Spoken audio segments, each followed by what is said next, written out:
Soy Alfonso XII de España, nací en el Palacio Real de Madrid el 28 de noviembre de 1857 como hijo de la reina Isabel II, y según el acta oficial figuro como hijo de su marido, el consorte Francisco de Asís María Fernando de Borbón y Borbón dos Sicilias. Pero desde mi más tierna infancia en la corte los murmullos no cesaron. Se decía que mi verdadero padre biológico era Enrique Puigmoltó y Mayans. Las pistas eran fuertes. La concesión de títulos a Puigmoltó poco después de mi nacimiento, las condiciones físicas atribuidas al consorte, el ambiente íntimo de mi madre, la reina, aunque nunca hubo una investigación formal y documentada que lo estableciese con certeza.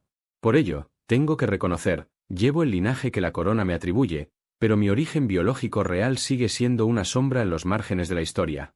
Fui bautizado el 7 de diciembre de 1857 en la capilla de Palacio, y se me impusieron los nombres de Alfonso Francisco de Asís Fernando Pío Juan María de la Concepción Gregorio de Borbón y Borbón.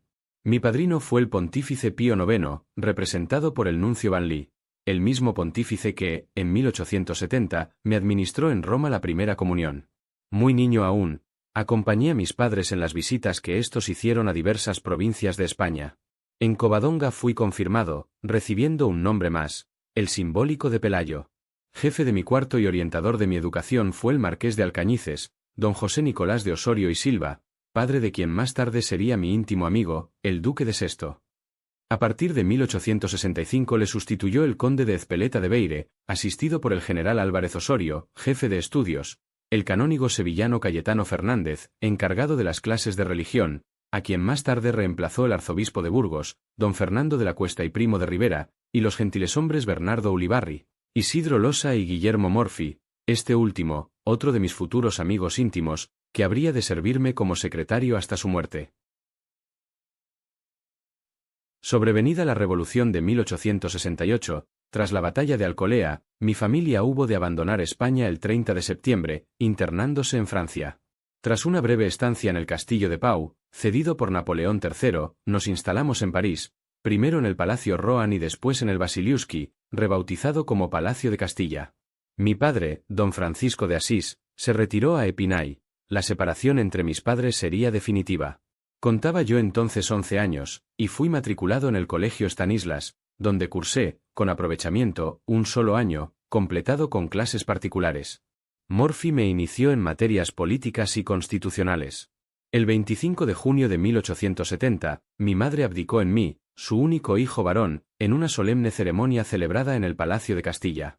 Los miembros más sensatos del partido isabelino, unionistas y algunos moderados, entre los que destacaban el duque de Sexto y el marqués de Molins, lograron convencerla para que tomase esa decisión, ya aconsejada el año anterior por varios políticos de su reinado, encabezados por Bravo Murillo. Los graves acontecimientos internacionales, la guerra franco-prusiana y sus consecuencias, nos obligaron a trasladarnos a Ginebra. En 1872, bajo la dirección del brigadier Oraillan, ingresé en el prestigioso Colegio Theresianum de Viena, donde cursé estudios hasta ese mismo año, en que me incorporé a la Academia Militar de Sandhurst, en Inglaterra, siguiendo el consejo de don Antonio Cánovas del Castillo, que desde 1873 dirigía el movimiento político destinado a la Restauración. A diferencia de mi madre, cuya insuficiente formación contribuyó al fracaso de su reinado, yo me formé en contacto con los más variados ambientes sociales y culturales, y en los mejores colegios de Europa. Dominaba varios idiomas, conocía sistemas políticos que iban del autoritarismo paternalista del emperador Francisco José al parlamentarismo británico de la reina Victoria, y mi inteligencia despierta, intuición clara y amplitud de miras me prepararon para ser el rey que Cánovas soñaba para su proyecto integrador. En diciembre de 1874, el pronunciamiento del general Martínez Campos precipitó los acontecimientos. Logró que prácticamente todos los mandos del ejército se sumaran a su iniciativa, cuando al frente de la brigada Daván me proclamó rey en Sagunto. Aunque el proyecto de Cánovas, basado en una proclamación democrática del rey en el seno de las Cortes que debía suceder a la República sin parlamento del general Serrano, se hallaba en contradicción con ese recurso a las armas, asumió los resultados del golpe militar, haciéndose cargo del gobierno regencia en que le ratifiqué desde París, donde me encontraba al recibir la noticia del pronunciamiento.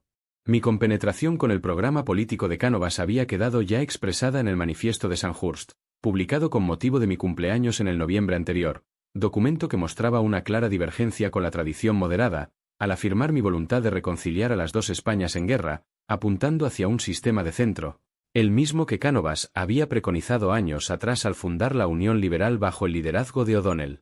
El párrafo final de mi manifiesto reflejaba, perfectamente, la voluntad de concordia entre la posición integrista y la vocación democrática enfrentadas en 1868. Llegado el caso, fácil será que se entiendan y concierten, para todas las cuestiones por resolver, un príncipe leal y un pueblo libre. Sea lo que quiera mi suerte, no dejaré de ser un buen español, ni como todos mis antepasados, buen católico, ni como hombre de mi siglo, verdaderamente liberal. Entré en España por Barcelona, donde tuve un recibimiento entusiasta el 9 de enero de 1875. Allí confirmé en sus poderes a Cánovas y seguí viaje por Valencia para hacer mi entrada triunfal en Madrid el 14 del mismo mes. 4 días más tarde partí, vía Zaragoza, a fin de ponerme al frente de las tropas que luchaban contra el carlismo. En Peralta lancé un manifiesto conciliador a los combatientes carlistas, que no tuvo efecto alguno. En Lácar estuve a punto de ser sorprendido por un destacamento enemigo, pero logré ponerme a salvo, dejando bien probado mi valor personal. De regreso a Madrid, visité en Logroño al viejo general Espartero, todo un símbolo, que me impuso su propia cruz laureada de San Fernando. Secundando la política integradora de Cánovas, tomé contacto también con Serrano y Sagasta, respectivamente, jefe del Estado y jefe del gobierno a cuyos poderes había puesto fin la Restauración. Ruiz Zorrilla, en cambio, marcó distancias, manteniendo un republicanismo a ultranza desde su exilio en Francia, donde no tardaría en lanzarse a vías conspiradoras. La Constitución de 1876, elaborada en las Cortes reunidas el año anterior por un breve gobierno jovellar, y de la que fue auténtico artífice Cánovas, y redactor Alonso Martínez, abrió camino a una política tan alejada del moderantismo isabelino, que cifraba su programa en el restablecimiento de la Constitución de 1845, como de la democracia del 69, aspiró a un equilibrio ecléctico entre ambos. El artículo 11, el más polémico de la Constitución de 1869, que establecía la libertad de cultos, fue sustituido por una prudente tolerancia de cultos que, de hecho, estaba muy próxima a aquella. En cuanto a mis poderes como rey, quedaron fijados en la regia prerrogativa, que convertía al poder moderador en árbitro entre los partidos, y en el mando supremo del ejército. Como rey soldado, había de ser el factor fundamental para asegurar el civilismo al que aspiraba Cánovas, clausurando el régimen de los generales. El mismo año 1876 concluía la guerra carlista. Asesorado por el general Quesada, dirigí la ofensiva final, entrando en Pamplona el 28 de febrero, al mismo tiempo que el llamado Carlos VII cruzaba la frontera. 2 años después, la colaboración entre los dos jefes que habían conducido las operaciones en España, Martínez Campos y Jovellar, permitió poner fin a la Guerra de los 10 años, Paz de Zanjón. La concordia ideológica y la conclusión de los conflictos armados, en España y en ultramar, justificaron el honroso apelativo que me dieron, el pacificador. El 23 de enero de 1878 tuvo lugar mi boda con mi prima, María de las Mercedes de Orleans, pese a la oposición de mi madre, la reina Isabel. Estaba profundamente enamorado de ella. Desgraciadamente, mi joven esposa, que solo tenía 17 años, falleció 5 meses más tarde. Por estricta razón de Estado, hube de contraer nuevo matrimonio el 29 de noviembre de 1879 con la archiduquesa María Cristina de Habsburgo-Lorena, quien desempeñó un papel ejemplar en el trono, aunque nunca contó con mi amor. De este enlace nacieron 3 hijos: la princesa Mercedes, 1881, la infanta María Teresa, 1883, y mi hijo Alfonso, que reinaría como Alfonso XIII, nacido 6 meses después de mi muerte. Durante todo mi reinado supe desempeñar con pulcritud el papel de árbitro entre los dos partidos, liberal conservador y liberal progresista, que dieron vida al sistema del centro. Mi lealtad a Cánovas fue constante, y en un momento crucial demostré serlo incluso a pesar de él. Fue por iniciativa mía, haciendo uso de la prerrogativa regia, que llamé al poder a los constitucionalistas de Sagasta en 1881, iniciando así lo que sería el futuro turnismo. El mando del Partido Conservador se había prolongado 6 años, y comenzaban a insinuarse los obstáculos tradicionales que, identificados con la política de mi madre, habían provocado el hundimiento del trono en 1868. Quise acreditar entonces el carácter liberal de la monarquía, en contraste con la época isabelina, en la que un solo partido se mantenía en el poder. Contribuyó eficazmente a la consolidación de mi monarquía la excelente coyuntura económica del decenio 1876 a 1886, el periodo más brillante del siglo XIX, identificado en Cataluña con la llamada Febre d'Or. En relación con las nuevas inquietudes que esa prosperidad despertaba en la burguesía catalana, Quise demostrar una vez más mi concepción de España y de la monarquía. En el último año de mi reinado tomé contacto con el incipiente catalanismo organizado, motivado en parte por la defensa de un sistema proteccionista. Recibí cordialmente a los portadores del Memorial de Greuges, Guimerá, Almiral, Verdaguer, Collell y Maspons, mostrando así la amplitud de miras que definía mi españolismo, no del todo acorde con la política comercial que en esa misma época se seguía con Inglaterra.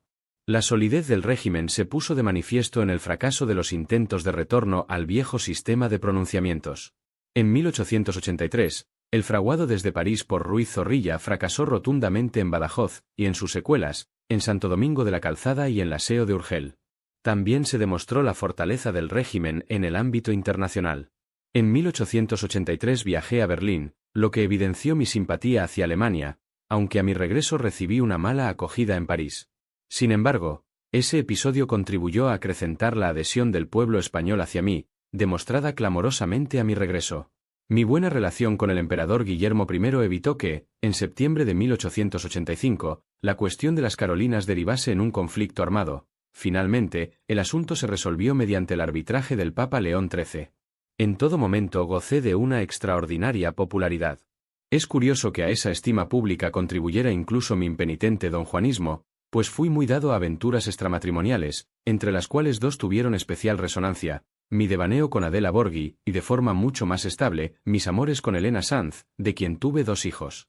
Sin embargo, por encima de mi perfecta adecuación al papel de rey constitucional, de mi valor a toda prueba y de mi llaneza, lo que explica y justifica plenamente la popularidad que tuve fue mi entrega sin regateos al servicio de mi pueblo cuando éste se vio afectado por desgracias o catástrofes colectivas.